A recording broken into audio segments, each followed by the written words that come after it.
Let's go now from the running back tiers, and you can see the full list and the full scope of all the tiers that Dave goes into, round picks and sleepers and all that stuff on CBSSports.com. But we want to give you a taste of the wide receiver tiers as well. And again, so you were a little bit more respectful of the guys at the top in the wide receiver tiers when we get to tier 1. So you give Devontae Adams and Tyreek Hill their due, and I know that's because those are first-round guys.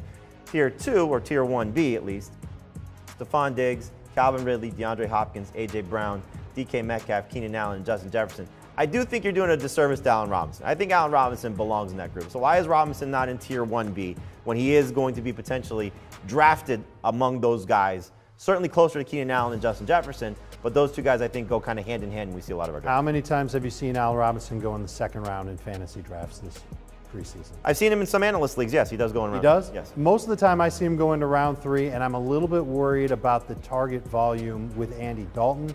And then maybe just a little bit about Justin Fields running the ball, but I do think he's a fantastic wide receiver who should be in line to get 135, 140 targets. I know he's gotten more than that over the past couple of seasons. I think the upside and certainly the efficiency could favor a lot of those other wideouts that you saw in Tier 1B. Yeah, I would put for sure Robinson right there with Keenan Allen and actually ahead of DK and Justin Jefferson in full PPR. I think I just would have cut 1B off after A.J. Brown, because I can see Stephon Diggs, Calvin Ridley, DeAndre Hopkins, A.J. Brown without any problem at all. It's easy for me to envision them having a year that turns into the #1 wide receiver in fantasy. It's more difficult, for me at least, to envision that happening with Robinson or Keenan Allen. I think DK Metcalf and Justin Jefferson's volume might not quite get them there in full PPR. I want to have two conversations about Tier 2. The first one would be, because it's a question we get a lot, is CeeDee Lamb. And where is Amari Cooper in relation to CeeDee Lamb? I know he's not in this group clearly because he's not listed there. Dave, you and I are on the CeeDee Lamb side of this. Heath, I think you're still on the Amari Cooper side of this. We did a draft earlier today as part of our draft-a-thon where CeeDee Lamb went in round 3. I got Amari Cooper in round 4. I love that. I love the opportunity to take him later. I think they're close, but I would take Lamb over Cooper. So make your cases, each of you. Dave, why do you have Lamb higher than Cooper? And then Heath, why do you like Cooper better? I think he's a little bit healthier. Amari Cooper's coming off of the injury this offseason, and he's practicing. Well, one guy's on the reserve COVID-19 list now. One guy's practicing. Well, hopefully the COVID issue isn't going to be something that lingers with CeeDee Lamb, and hopefully he plays and he's back in no time flat. But in practice and training camp, and we saw it at times last year, he was throwing the ball even when he was covered, and he would still make the play. I think that's going to continue to happen. He didn't have a big target share with Dak Prescott. He still had a minimum of 10 PPR points every single game, and 3 of the 5 games with Dak, 16-plus PPR points. You can tell that Dave has not watched the latest episode of Hard Knocks, where Amari Cooper was the featured star of the offense, and Dak Prescott throwing to him and making bets about Diggs trying to cover him. It was a very fun part of the episode. Amari Cooper looks back, Dave, so I know I like Lamb better, but I'll let you make the case for Cooper. He looks really good. The thing with Amari Cooper is we don't need to see it in practice because we've seen it over 29 games since he got to Dallas. He's been a superstar in full games that he's played with Dak Prescott. Basically, on those first 4 games of last year, a lot of people talk about, look at CeeDee Lamb's projected pace, and it was really, really good because the Cowboys were on pace for 7,000 yards. Amari Cooper was on pace for 196 targets over that 4-game stretch with Dak Prescott. I just think that Cooper is still Dak's #1. Lamb is a 1B right behind him. They're both extremely talented. My only concern is that the targets get spread around a little bit too much.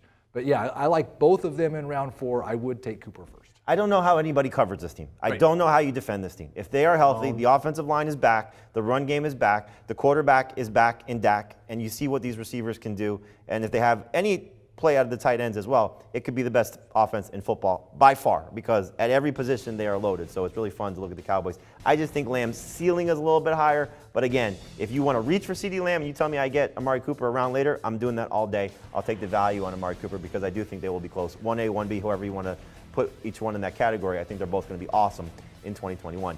Dave, Chris Godwin is another guy on a loaded offense, and he's going to join us on CBS Sports HQ next week as part of the preview for the Cowboys and the Bucs for the season opener.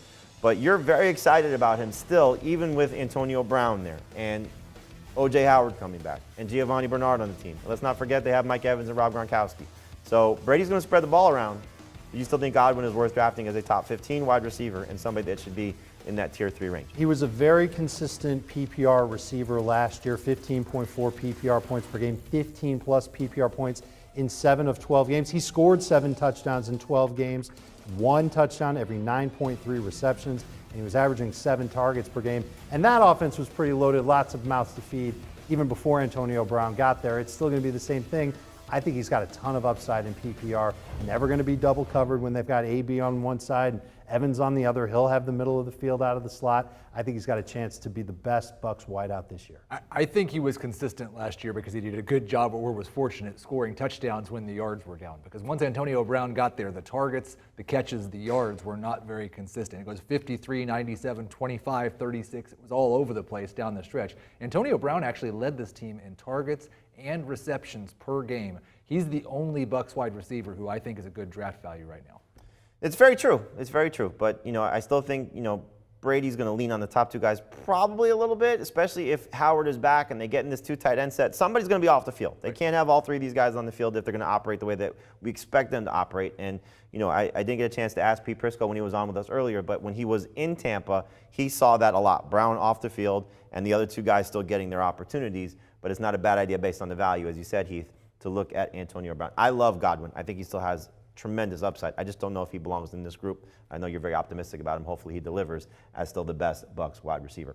All right, so we want you to continue to donate. Please click on that QR code and send us your donations. You can also donate by going to stjude.org/FFT. stjude.org/FFT. We're here to raise money for St. Jude Children's Research Hospital. We want to hear many, many stories like our buddy Jake Matthews, who joined us earlier and is a success story coming out of St. Jude, living his dream, as he told us, thanks to St. Jude. So keep those donations coming, please. We truly, truly appreciate it. Want more of the Fantasy Football Today podcast and nonstop year-round fantasy advice? It's simple. Hit the subscribe button and hang with us all throughout the year.